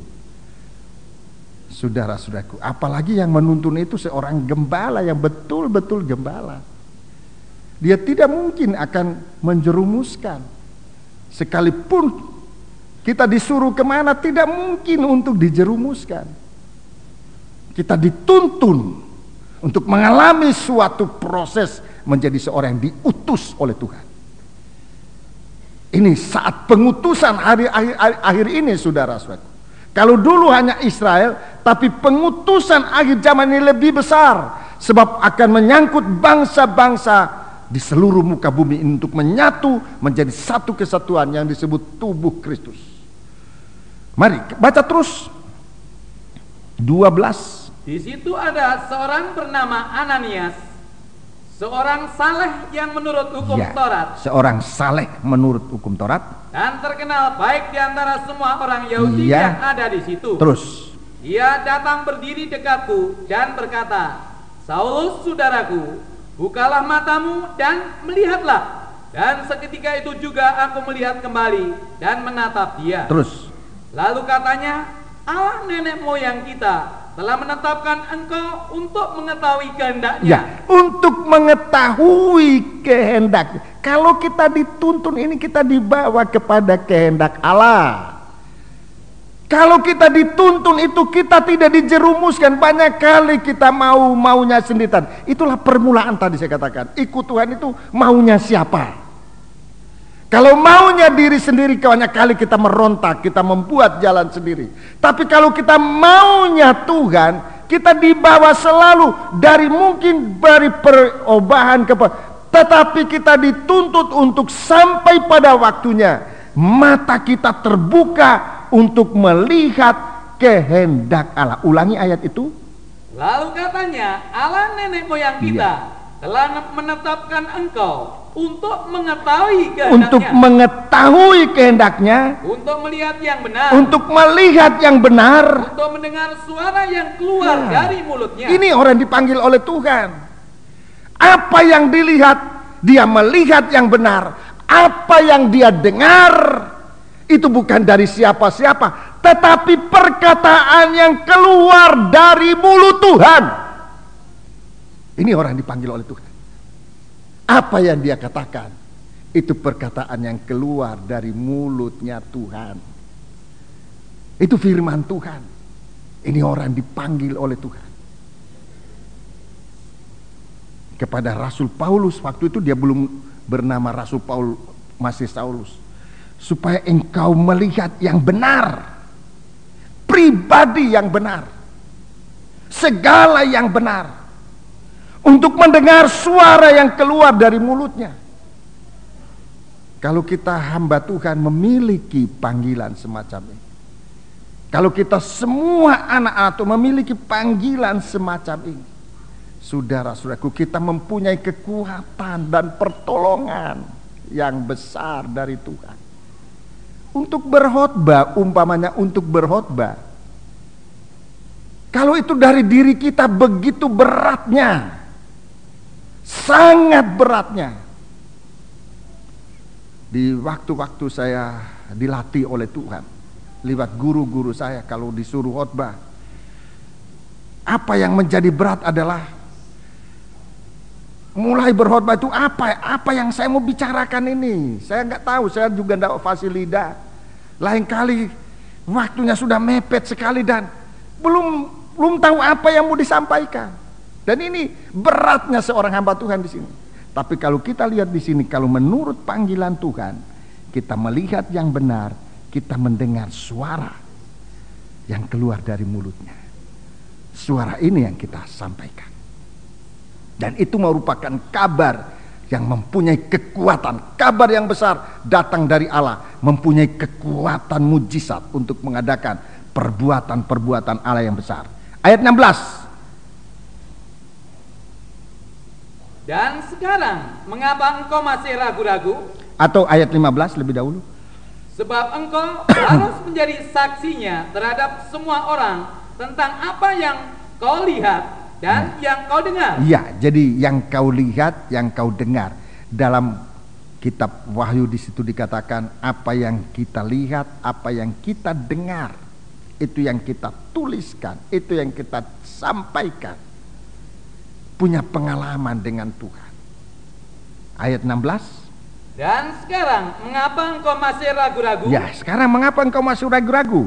Bangunlah, ya, berilah dirimu dibaptis, dan dosa-dosamu disucikan, sambil berseru kepada nama Tuhan. Ya, ini memang penting. Baptisan air ini sudah mulai dihapuskan dari gereja Tuhan. Perhatikan, dengan cara, memang ada yang memang tidak ada lagi baptisan. Ada yang baptisan sudah dirobak menurut pikiran, menurut perasaan manusia. Ya, itu baptisan. Di mana itu negara tirai besi, Rusia, ya. Itu gereja di sana sekarang sudah mulai hidup kembali. Zaman komunis, gereja-gereja pada mati. Tadi malam saya lihat itu, ya, tadi malam saya lihat. Itu gereja-gereja, mereka membuat gereja di atas sungai. Jadi gereja-gereja terapung di atas sungai dan ya bentuknya gereja. Dan kalau saya lihat mereka baptis anak-anak itu dicelup. Anak-anak itu dicelup di sungai. Tapi anak-anak, wah ini mereka mulayan, ya. Kalau sekarang kebanyakan macam-macam baptisan, bisa lihat, wah mereka baru bangun, baptisannya dicelup, sebab perkataan baptisan artinya diselamkan. Jadi pada waktu itu ya saya lihat mereka ambil tuh pendetanya, ambil anak itu pluk satu kali, Nah, ini dalam nama Allah Bapa. Plup 2 kali. Plup 3 kali. 3 kali dicelup. Itu salah satu cara baptisan, tapi kita tidak pakai baptisan itu. Kita pakai seperti Yohanes membaptis, ya. Seperti murid-murid dibaptis, ya, seperti Tuhan Yesus dibaptis dalam nama Allah Bapa dan Anak laki-laki dan Roh Kudus, Tuhan Yesus Kristus. Jika Tuhan izinkan untuk persiapan kita di hari-hari menjelang Tuhan datang ini, saudara-saudaraku, untuk tahun ini kita masih adakan baptisan sedikitnya sekali lagi, yaitu tolong dicatat Pak Yusuf, Pak Hari Esra, hari Senin tanggal 30 September. Sekarang 30 Agustus. 30 September. Jika Tuhan izinkan dan Tuhan masih beri kita kesempatan, gunakanlah kesempatan ini untuk berbaptis. Beberapa saudara-saudara yang datang kepada saya, mereka ingin dibaptis. Saya suruh tunggu untuk nanti baptis bersama. Memang beberapa waktu yang lalu, oleh karena keadaan-keadaan mendadak, sudah berapa banyak yang kita baptiskan, ya, dan tidak di gereja tapi di rumah salah satu anggota dari sidang jemaat ini kita baptiskan mereka di sana sudah berulang kali. Dan kali ini saya suruh supaya kita kumpul nanti tanggal 30 September, hari Senin, di Jalan Johor, ya, di Jalan Johor. Sebab di sini nanti mungkin hari-hari itu masih pekerjaan penyelesaian bangunan ini. Kita adakan di Jalan Johor, tolong dicatat itu, di Jalan Johor hari Senin mulai jam 5:30. Hari Minggu mulai pendaftar, tidak bawa formulir? Tidak ada. Tolong hari Senin, hari Minggu dibawa. Saudara yang mau berbaptis ambil formulir di Om Hari Esra atau di Om Yusuf. Ya. Di sini kita lihat Paulus sebelum melakukan panggilannya, dia berbaptis. Baptisan itu, saudara-saudaraku, baptisan itu merupakan suatu doa, permohonan, tetapi juga merupakan persembahan.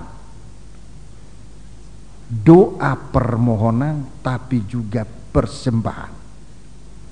Jadi untuk kita menjawab panggilan Tuhan ini, untuk menjawab panggilan Tuhan di sini, Rasul Paulus memulaikan sekarang. Mengapa engkau masih ragu-ragu? Mengapa ragu-ragu terhadap panggilan?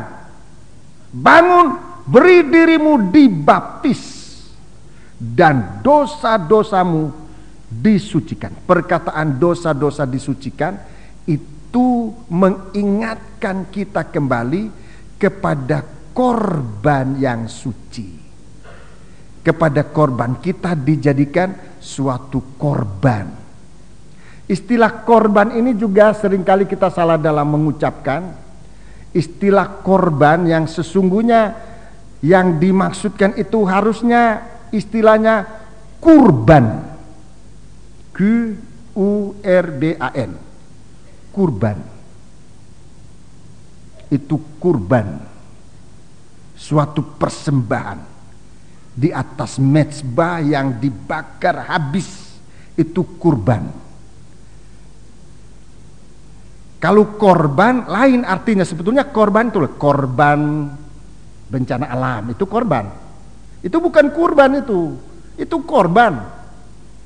Korban kecelakaan, itu korban. Itu bukan kurban. Tetapi Ishak dikurbankan di atas mezbah, tapi dia diganti dengan Jadi kalau kehidupan kita ini menjadi kurban, itu dipersembahkan dalam baptisan air. Itu kita mempersembahkan hidup kita mulai dari hati nurani kita. Mulai dari hati nurani kita. Jadi baptisan air itu bukan suatu tata cara biasa, tetapi suatu penyerahan hidup menjadi kurban yang dibakar habis. Kalau sudah lihat bagaimana Elia kurbannya, datang api dari atas, makan habis. Ya, waktu ibu dan ayah Simpson mempersembahkan kurban itu juga dibakar habis. Jadi kalau kurban itu menjadi seorang yang menjadi kurban bagi Tuhan, itu kelihatan. Pada akhirnya dia tidak kelihatan apa-apa, hanya tinggal asap. Hanya tinggal asap yang naik sampai di hadapan hadirat Tuhan. Ini kurban. Yang dagingnya itu habis terbakar. Habis terbakar. Ini orang yang dipanggil oleh Tuhan. Jadi tadi saya katakan bahwa baptisan ini hubungannya dengan doa dan penyembahan. 1 Petrus pasal 3. 1 Petrus pasal 3. Ayat 21. Ya, ayat 21. Juga kamu sekarang diselamatkan oleh kiasannya, yaitu baptisan. Baptisan maksudnya bukan untuk membersihkan kenajisan jasmani. Jadi bukan mandi, bukan kenajisan jasmani. Terus, melainkan untuk memohonkan hati nurani yang memohonkan hati nurani yang baik kepada Allah oleh kebangkitan Yesus Kristus. Iya. Jadi ini baptisan. Ini hati nurani yang baik. Bukan hati nurani yang sempat rusak, tapi hati nurani yang baik untuk menjadi seorang pengikut Tuhan di hari-hari ini. Baptisan ini mempunyai arti dalam kaitan kita menjadi orang pilihan Tuhan, dalam kaitan menjadi orang yang dipanggil dan dipakai oleh Tuhan. Ini penting, saudara-saudaraku. Dan itu menjadi suatu kekuatan kita. Ini suatu kekuatan kita, saudara-saudaraku. Rasul Paulus dalam mengalami semacam ini, sudah lihat bagaimana Rasul Paulus itu dia menjadi kurban. Beberapa tulisannya yang begitu indah. Salah satu, atau saya mungkin kasih 2 atau beberapa ayat nanti. Roma 12 ayat 1 dan ayat 2. Ini orang yang dibaptis. Ini orang mengalami baptisan seperti dialami oleh Rasul Paulus ini. Dia dipanggil untuk nanti buat bangsa kafir ini. Ya. Dia adalah seorang rasul di luar 12, ya. Di luar 12 dalam Injil Matius pasal 10, Rasul Paulus ini dia di luar. Tidak termasuk 12. Bahkan sering disebut rasul yang ke-13, sebab nanti akan 24 rasul-rasul ini. Paulus salah satunya ini. Tolong ayat 1-2. Karena itu saudara-saudara, demi kemurahan Allah, aku menasihatkan kamu, supaya kamu mempersembahkan tubuhmu sebagai persembahan yang hidup. Sebagai persembahan yang hidup, yang kudus dan yang berkenan kepada Allah. Itu adalah ibadahmu yang sejati. Ini orang yang akan dipakai oleh Tuhan dalam panggilan di hari-hari akhir ini, masuk dalam kegerakan besar. Orang yang mempersembahkan tubuhnya menjadi kurban di atas mezbah, yang dipenggal, yang disembeli, mati, dipotong-potong, dibakar, asap naik di hadapan hadiratnya. Daging itu tidak bersuara lagi. Ini baptisan yang benar. Baca terus. Janganlah kamu menjadi serupa dengan dunia ini, tetapi berubahlah oleh pembaharuan budimu. Pembaharuan. Ini asap. Ini kehidupan yang sempat dibakar. Dia sampai di hadapan hadirat Tuhan. Dia mengetahui. Baca terus. Sehingga kamu dapat membedakan. Membedakan. Manakah kehendak Allah? Kehendak Allah itu nomor 1. Apa yang baik? Apa yang baik. yang berkenan pada yang Allah, berkenan dan yang sempurna. Ya, terima kasih. Jadi ini orang dipanggil untuk mengenal kehendak Allah oleh pembaharuan hidup, mengenal kehendak Allah. Mengapa kamu ragu-ragu? Beri dirimu dibaptis, dosa-dosamu diampuni, untuk tampil. Saudara-saudaraku, 2 Korintus 4 ayat 16. 2 Korintus 4, coba ayat 16.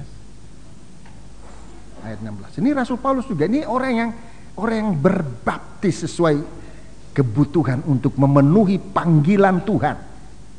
Sebab itu kami tidak tawar hati. Tidak tahu. Itu dulu dikatakan mengapa ragu-ragu. Sekarang tidak tawar hati. Sebab itu kami tidak tawar hati. Tetapi meskipun manusia lahiriah Ya. kami semakin merosot, Manusia lahiriah tubuh kami ini semakin merosot, semakin habis. Kalau kehidupan kita menjadi kurban, memang kepentingan daging ini makin merosot. Manusia lahiriah kami semakin merosot. namun manusia batiniah kami Iya. dibaharui dari sehari ke sehari. Semakin harum. Ya, itu bau ya. Hanya tinggal asap. Kita bukan sesuatu apa lagi. Kalau sekarang ini kita masih gampang tersandung. Ini saudara-saudaraku, pengorbanan kita masih kurang. Masih gampang menjadi sandungan. Ini juga dagingnya masih terlalu besar. Padahal kita sudah akan berada pada satu kegerakan besar, saudara-saudaraku, yang akan menjangkau seluruh bumi. Di saat itu bukan daging, tapi manusia rohani. Dan yang berwujud itu hanya asap yang berbau harum di hadapan Tuhan. Daging kita bukan suatu apa. Kalau sekarang kita ini masih menuntut ini, menuntut itu, menuntut hak, menuntut kepentingan daging kita. Saudara-saudaraku, mari kita periksa kembali baptisan kita. Apa baptisan itu benar-benar suatu baptisan seperti Rasul Paulus ini. Dia dibaptiskan untuk membuat kehidupan itu menjadi benar-benar menjadi kurban di atas mezbah korban bakaran. Untuk diubahkan. Bukan daging, tapi tinggal menjadi asap. Tadinya daging. Kalau daging ini dipertahankan lama-lama menjadi busuk. Tapi daging itu harus segera dibakar dalam penyembahan. Menjadikan bau yang harum di hadapan hadirat Tuhan. Dan ini orang yang dipakai oleh Tuhan. Di dalam tahbisan, korban-korban semacam ini yang dibutuhkan menjadi orang yang dipakai oleh Tuhan. Kita ingin menjadi dipakai oleh Tuhan, tapi kita tidak ikut prosesnya. Kita kembali Kisah Rasul 22. Kisah Rasul 20. Jadi Rasul Paulus dia dibaptis. Rasul Paulus itu dibaptis. Jelas di sini dia dibaptis. Dan dosa-dosamu disucikan sambil berseru kepada nama Tuhan. 17 ayat 17. Sesudah aku kembali di Yerusalem, dan ketika aku sedang berdoa di dalam bait Allah, rohku diliputi oleh kuasa ilahi. Terus aku melihat Dia yang berkata kepadaku, lekaslah, segeralah tinggalkan Yerusalem, sebab mereka tidak akan menerima kesaksianmu tentang aku. Jawabku, Tuhan, mereka tahu bahwa akulah yang pergi dari rumah ibadat yang satu ke rumah ibadat yang lain, dan yang memasukkan mereka yang percaya kepadamu ke dalam penjara dan menyesah mereka. Dan ketika darah Stefanus saksimu itu ditumpahkan, aku ada di situ dan menyetujui perbuatan itu, dan aku menjaga pakaian mereka yang membunuhnya. Itu di dalam Kisah Rasul pasal 7, sudah bisa baca di situ. Terus, tetapi kata Tuhan kepadaku, pergilah, sebab aku akan mengutus engkau jauh dari sini kepada bangsa-bangsa lain. 22. Rakyat mendengarkan Paulus sampai kepada perkataan itu, tetapi sesudah itu mereka mulai berteriak katanya, enyahkan orang ini dari muka bumi, ia tidak layak hidup. Iya. Jadi kita perhatikan bagaimana bahwa panggilan Tuhan ini tidak berhenti dulu, ya. Panggilan Tuhan tidak berhenti dulu zaman 12 rasul. Hujan awal, gereja mula-mula, 12 murid, semuanya orang Israel. Tapi nanti masih ada pengutusan, ya. Dan justru zaman kita, akhir zaman ini, saudara-saudaraku, kita tidak usah tanya menanya siapa. Mungkin semua orang Israel, mungkin juga ada orang kafir, tapi rasanya rasul ini semuanya bangsa Israel. Saudara-saudara, kita datang kepada Tuhan. Untuk itu biarlah Tuhan punya kehendak yang terjadi. Kita mempersembahkan hidup kita, sebab untuk pengutusan ini perkara-perkara yang besar akan pada muncul. Ada muncul perkara-perkara yang besar. Dalam 12 perkara yang besar yang saya catat dalam pasal 10 ini, nomor 1 adalah kerajaan Allah. Itu nomor 1. Tidak ada kerajaan lebih besar. Kerajaan Allah itu lebih besar dari semua kerajaan. Umpamanya ada kerajaan di planet lain, kerajaan Allah jauh lebih besar dari kerajaan itu. Umpamanya ada, tapi rasanya enggak ada. Tapi umpamanya ada, kerajaan Allah lebih besar. Jadi itu panggilan ini ada kaitan dengan kerajaan Allah, ya, besar. Pada yang besar yang terakhir, yang ke-12 adalah upah yang besar. Jadi ada upah yang besar. Upah yang besar itu yang terakhir nanti. Upah yang besar di dalam ayat yang ke-40 sampai 42, bahkan barang siapa memberi air sejuk secangkir saja pun kepada salah seorang yang kecil ini, karena ia muridku, aku berkata kepadamu, sesungguhnya ia tidak akan kehilangan upahnya daripadanya. Ada upahnya besar. Upahnya besar.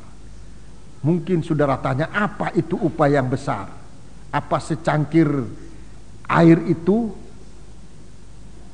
Tapi kalau kita lihat di sini, secangkir air karena orang utusan Tuhan. Jadi upah yang besar itu adalah orang-orang yang diutus oleh Tuhan, itu upah yang besar. Kalau kita menerima orang utusan Tuhan, itu kita menerima upah yang besar.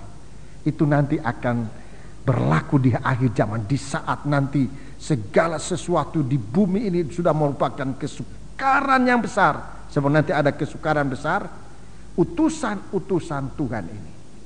Utusan-utusan Tuhan itu merupakan upah. Itu artinya setiap orang yang menerima utusan-utusan ini, dia menerima upah yang besar. Dia menerima upah yang besar. Sesungguhnya kita hamba-hamba Tuhan yang diutus oleh Tuhan, harusnya demikian. Harusnya demikian, kita menjadi upah. Di rumah manapun kita masuk, kita menjadi berkat. Sebab kita datang situ membawa sejahtera. Kalau kita lihat sekarang bagaimana keadaan kita, kebanyakan kita hamba-hamba Tuhan ini masih menjadi sandungan, menjadi beban. Saudara-saudaraku, marilah kita, sesungguhnya kita tidak harus begitu. Sebagai utusan Tuhan, kita menjadi upah. Kalau kita menjadi seorang gembala, kita menjadi upah di dalam sidang jemaat. Bukan kita mencari upah dari sidang jemaat, tetapi kita menjadi upah dalam sidang jemaat. Harusnya demikian. Kita dibutuhkan. Kita menjadi upah dari sidang jemaat. Kita masih jauh, saya pun masih jauh dari semacam itu. Saya berdoa supaya kehidupanku dalam sidang jemaat menjadi benar-benar berkat dalam sidang jemaat.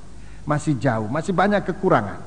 Dan itu sebabnya kita masih terus merendahkan diri, supaya daging ini makin.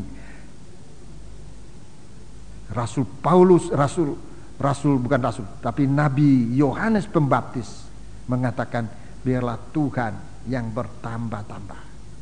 kita yang menjadi berkurang-kurang.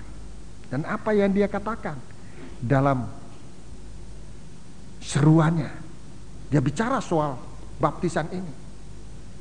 Suara orang yang berseru-seru di padang belantara. Bagaimana suara itu? Siapkan jalan Tuhan dan luruskan. Lupa ini. Hamba Tuhan. Ayo. Ini yang harus disiapkan, ini yang kita siapkan. Ya, daripada kita pulang tidak tahu, lebih baik saya kasih tahu, ya. Saya kasih tahu lewat firman Allah, bukan dari diriku, dari Tuhan. Ayat 3, pasal 1, Injil Markus. Injil Markus. Ini yang harus kita beritakan, Injil Tuhan. Kita memberitakan Injil Tuhan. Mari kita baca. Ayat 1. Inilah permulaan Injil tentang Yesus Kristus, Anak Allah. 2. Seperti ada tertulis dalam kitab Nabi Yesaya, lihatlah, aku menyuruh utusanku mendahului engkau. Ia akan mempersiapkan jalan bagimu. Ada suara yang berseru-seru di padang gurun, persiapkanlah jalan untuk Tuhan, luruskanlah jalan baginya. 4. Demikianlah Yohanes Pembaptis tampil di padang gurun dan menyerukan, bertobatlah dan berilah dirimu dibaptis dan Allah akan mengampuni dosamu. Ya, ini jalan Tuhan, ya. Kita mempersiapkan jalan Tuhan. Sebetulnya mempersiapkan jalan Tuhan itu bertobat dibaptis, ya. Bertobat dibaptis itu sebetulnya apa ya? Kalau pesawat itu kita membuat landasan landing, ya. Landasan landingnya Tuhan dalam kehidupan kita. Baptisan air ini kita bagaikan membangun landasan landingnya. Tuhan akan turun dalam kehidupan kita. Kalau kita bertobat, kalau kita dibaptiskan, lahir baru, itu tempat yang kuat untuk menampung landingnya Tuhan dalam kehidupan kita. Ini yang akan kita bawa kemana-mana. Kalau kita tidak ada persiapan, di mana landingnya Tuhan? Kita berseru-seru Tuhan, Tuhan, tidak ada tempat landingnya Tuhan. Saudara-saudaraku, di terjemahan lain mungkin di bahasa Inggris ada itu, di bahasa Inggris itu tempat landing, ya, pad.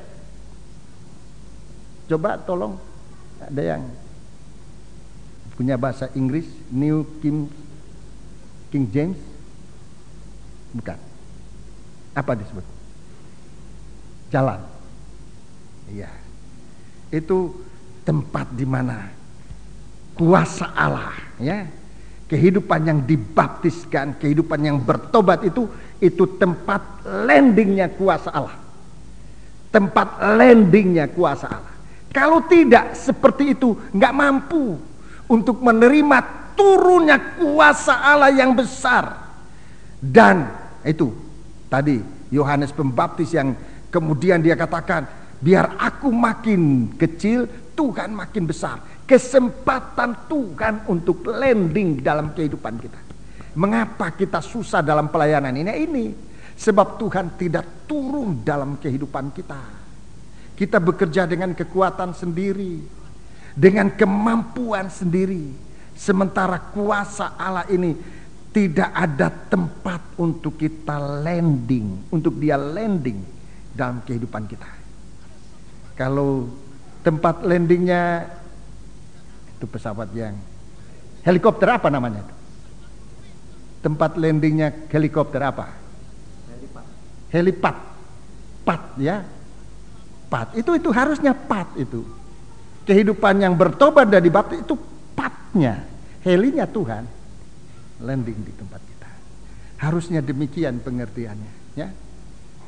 Jadi demikian kehidupan kita. Tuhan mempersiapkan diri kita untuk turunnya roh Tuhan. Itu Tuhan sendiri menjadi masuk dalam roh kita untuk turunnya firman-Nya dalam kehidupan kita, menjadi pengertian kita, untuk menjadi turunnya kasih Allah dalam kita, supaya perbuatan tubuh kita ini bukan perbuatan jahat, tapi perbuatan kasih dari Allah.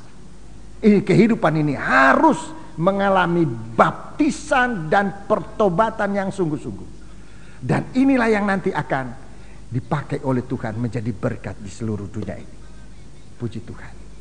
Ya, jadi kalau helikopter itu ada helipadnya, ya Tuhan ini juga mempersiapkan diri kita menjadi tempat landingnya Dia.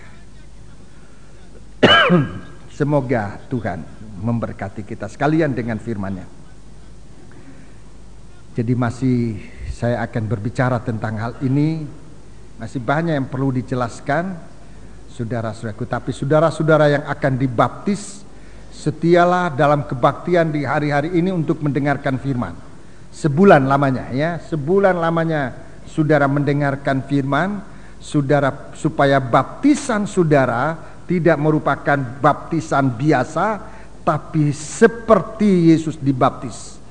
Ada firman Allah yang membuat kita sadar akan dosa kita, saudara-saudaraku, dan mengakui di hadapan Tuhan, dan kita bisa ikut jalannya Tuhan.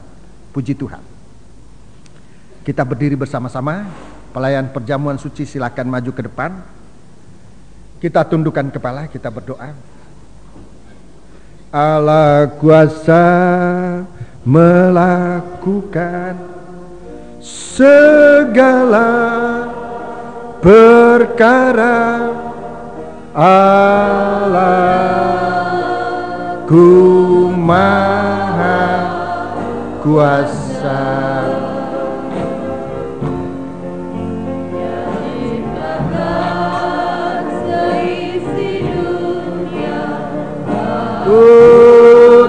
Segala masa Allahku maha kuasa. Allah kuasa, Allah kuasa melakukan segala perkara. Allahku maha kuasa. Dia ciptakan seisi dunia, segala masa Allahku maha. Biar kita angkat tangan, kita merindukan Allah landing dalam kehidupan kita. Kuasa Tuhan. Kita siapkan diri kita menjadi tempat mendaratnya kuasa Allah, mendaratnya Roh Kudus. Haleluya. Landingnya kasih Allah dalam kehidupan kita.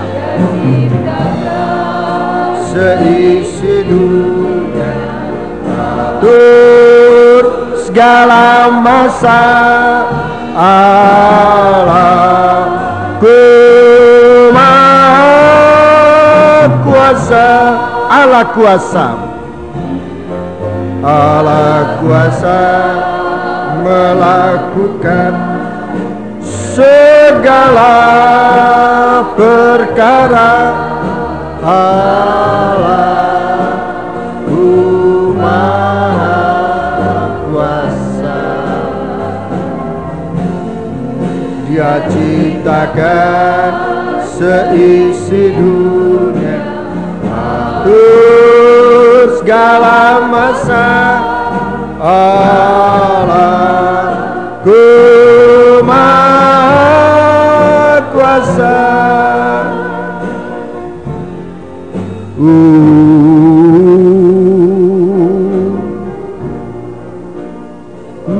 Naikkan hatimu di hadapan Tuhan untuk menyambut berkat-Nya Tuhan, berkat kasih karunia-Nya, iman yang Dia akan karuniakan bagi kita, Roh-Nya yang suci menyucikan kita, kasih-Nya yang besar. Apakah kehidupan kita ini mampu menerima landingnya berkat-berkat ini dalam kehidupan? Allah berkuasa membuat itu dalam kita dengan Bapa, kepadamu kami hadapkan diri kami. Banyak kekurangan, banyak kelemahan, tapi kami merasakan besar perhatianmu dalam kami, bahkan kasihmu dalam kehidupan kami, yang sudah memberikan, mengaruniakan kepada kami iman, yang memilih kami menjadi milikmu Tuhan. Dan pada malam ini Engkau bicara tentang panggilanmu. Engkau ingin memakai setiap pribadi umat pilihanmu ini Tuhan. Kami bawa di hadapan hadiratmu.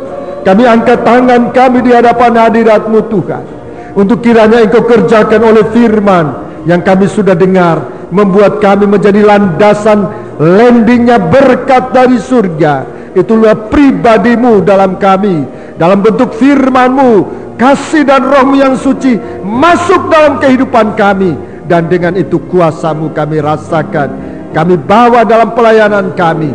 Engkau kiranya dipermuliakan. Terima kasih Tuhan, terima kasih, terima kasih. Turunkan tangan sekarang Bapa, kami akan terima tubuh dan darah-Mu Bapa, darah yang menghapuskan dosa kami, darah yang membuat kami tertebus dari segala kehidupan kami yang sia-sia, yang kami peroleh, kami warisi dari nenek moyang kami.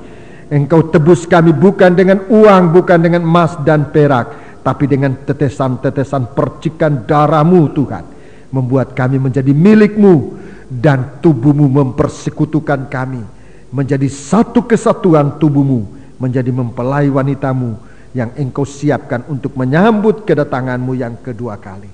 Bapa, layakan kami menerima berkat-berkat ini di hadapan hadirat-Mu. Bahkan tubuh dan darah-Mu yang sekarang disajikan bagi kami, kami akan terima di dalam nama Allah Bapa, Anak laki-laki dan Roh Kudus, Tuhan Yesus Kristus. Haleluya. Amin. Allah kuasa melakukan. Kita dalam satu kesatuan berdiri di hadapan Tuhan. Peganglah tubuh dan darah Kristus. Di tangan kanan tubuhnya Kristus, di tangan kiri darah. Angkat tubuhnya Kristus dengan tangan kanan. Ciptakan seisi dunia, atur segala masa, Allahku Maha Kuasa. Angkat tubuhnya Kristus dengan tangan kanan lebih tinggi dari kepala.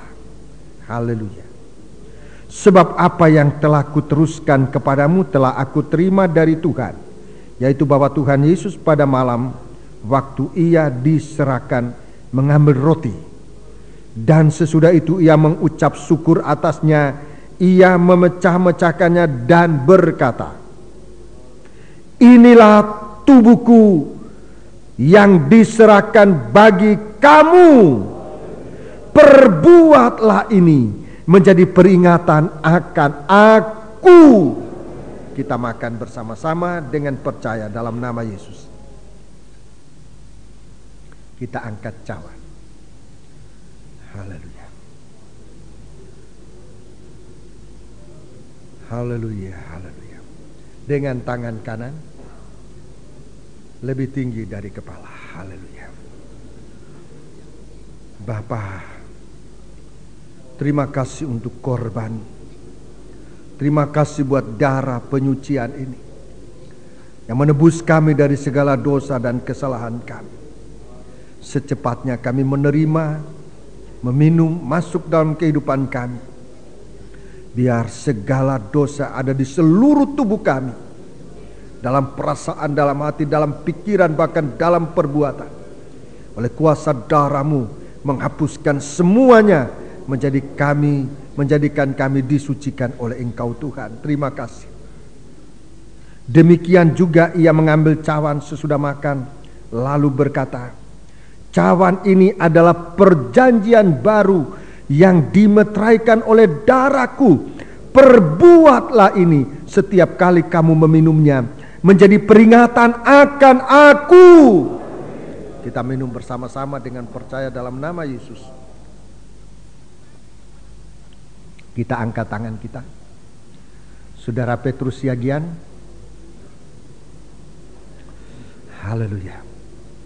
Asugian. Haleluya. Sebab setiap kali kamu makan roti ini dan minum dari cawan ini, kamu memberitakan kematian Tuhan sampai Ia datang.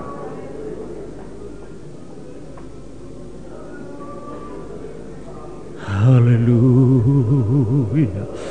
Haleluya. Oh, lama-lama ya si haleluya. Segala kepujian, hormat, kebesaran, kemuliaan patut kami persembahkan ke hadapan Bapa dalam surga, dalam Kristus Yesus Tuhan Juru Selamat kami, Gembala yang baik yang sudah menjamu kami dengan ungkapan-ungkapan firman-Mu yang diurapi oleh Roh-Mu yang kudus, sehingga kuasa di tempat yang maha tinggi menjadi bahagian dalam setiap kehidupan kami. Terima kasih Bapa di surga. Terima kasih, hanya ucapan syukur dan terima kasih yang layak kami persembahkan bagi Engkau, oleh karena kasih-Mu, oleh karena kebaikan dan kemurahan-Mu yang sudah Dikau nyatakan atas setiap kehidupan kami. Terima kasih Bapa di surga, terima kasih Engkau sudah memakai hamba-Mu menyalurkan berkat rohani bagi kami. Engkau lanjutkan pemakaian-Mu atas hamba-Mu Tuhan, sehingga sungguh-sungguh kami, baik para pelayan-pelayan Tuhan, umat Tuhan, sidang jemaat Tuhan, kami lengkap dengan kuasa di tempat yang maha tinggi, sehingga kami menjadi alat yang berguna pula dalam tangan Tuhan. Terima kasih Bapa di surga, terima kasih. Inilah permohonan kami yang kami pohonkan bagi Bapa dalam surga, di nama Yesus Tuhan kami berdoa, haleluya, amin.